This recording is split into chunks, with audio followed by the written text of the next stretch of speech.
O Lula ligou para o Xi Jinping e a gente está acompanhando aí também todas as repercussões. E o Jamil Chad também está lá no ICL Notícias. Vamos ver juntos. Como grupos terroristas, esses grupos terroristas dão margem para que, claro, o governo americano possa atuar da forma que for necessário para acabar com essa ameaça à segurança nacional. Então, é muito impressionante que isso tenha sido utilizado. Esses não foram só os únicos dados falsos que o Donald Trump usou ontem na coletiva. Outros, por exemplo, nos Estados Unidos, isso são dados também oficiais, a taxa de criminalidade caiu em 4,5% no último ano. Em Washington, D.C., caiu em 26%. 26%. Isso, claro, antes de qualquer guarda nacional ser utilizada. Homicídios, por exemplo, em Washington, D.C., a queda foi de 12%. No que se refere a assaltos, uma queda de 28%. Então, não há nenhuma justificativa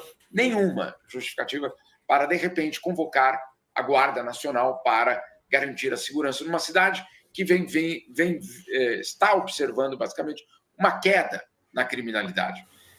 Por isso que a especulação, e claro, dos democratas, também de ativistas de direitos humanos, apontando, então, se não é crime, por qual motivo está sendo convocada a Guarda Nacional para, entre aspas, proteger a cidade? Proteger de quem, exatamente? E aí, claro, as especulações ontem nos Estados Unidos, por exemplo, se a invasão do Capitólio tivesse acontecido com a Guarda Nacional comandada por Donald Trump no poder, se isso tivesse acontecido, qual teria sido o resultado?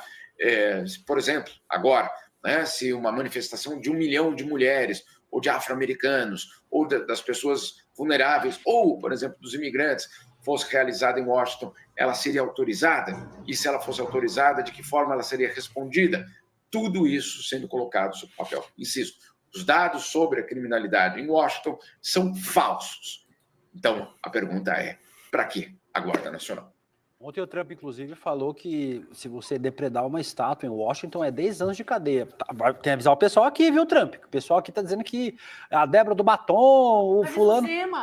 o fulano que só sentou na cadeira do chão. Tem que avisar o pessoal aqui, Trump. O pessoal vai achar ruim de você, viu? Você fala que depredar a estátua dá ruim. Ô, Jamil, eu queria te perguntar...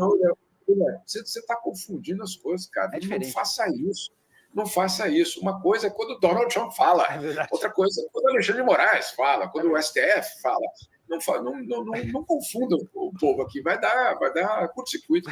É que as estátuas de Washington valem mais do que as estátuas brasileiras, tem isso. Ô, Jamil, agora, assim, obviamente que tudo parece meio engraçado, mas é uma história sem precedente, né? Assim, tem registro na história dos Estados Unidos de quando a Guarda Nacional foi chamada para resolver a segurança pública de uma cidade, sendo que tem outras cidades mais violentas dos Estados Unidos, né? Ontem a Heloísa Vidal deu uma lista de cidades estadunidenses que têm índices de violência muito maiores do que Washington, e a Guarda Municipal, a tal da Guarda Nacional não foi chamada para nada, né?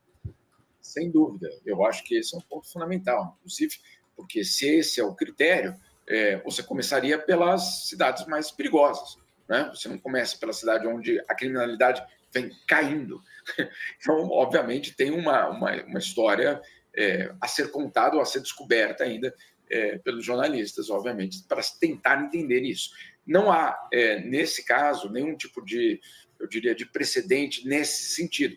Existiu nos anos 60, com a questão dos direitos civis, mas aí, olha só, que curioso, a Guarda Nacional foi convocada, não em Washington, em outros locais, para implementar os direitos civis, para garantir que os direitos civis acontecessem à revelia de estados que queriam manter a segregação racial. Então, era uma Guarda Nacional para expandir direitos, para garantir que os negros pudessem ir votar, pudessem tomar o ônibus, pudessem ir para as escolas.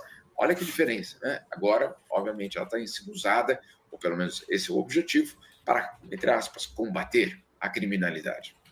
Jamil, eu tenho visto também nas declarações do Donald Trump, um dos alvos dele é justamente a população em situação de rua, que ele, inclusive, chama de escória.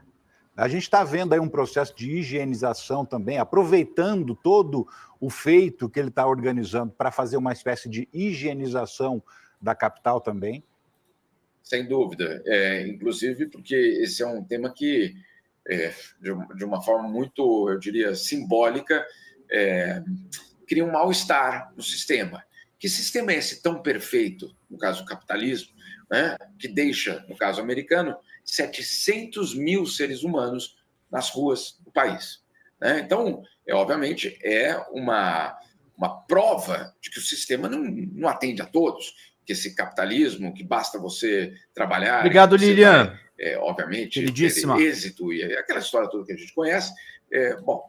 Então, que sistema é esse que abandonou 700 mil americanos nas ruas de Nova York, de Washington, etc, etc. Claro, essa limpeza, e essa palavra é dramática, porque essa não é uma limpeza... Não, perdão, é uma limpeza, né? Porque aquelas pessoas não são consideradas como pessoas, são consideradas como sujeira, né? Como você colocou, ou escória. Isso é muito revelador de como pensa um governo em relação às questões sociais. Ele, no fundo, criminaliza a pobreza, né? Esse é o grande desafio de qualquer país, de qualquer sistema.